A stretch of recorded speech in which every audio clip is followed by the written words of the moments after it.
In this video, I will show you how you can enable camera grid lines on your Samsung Galaxy S26, S26 Plus or the S26 Ultra.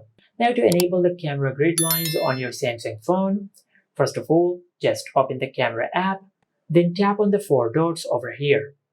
After you do that, you will open this menu, and from here, just tap on Settings. Under the camera settings, if you scroll down, you will find the option for Composition Guide. Now just tap on it, and over here, just enable this toggle. And after you enable this toggle, you will find the option to customize the Composition Guide. If you want to enable the grid lines and the level, just select the first option.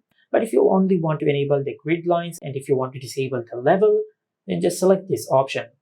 Now I will select this option.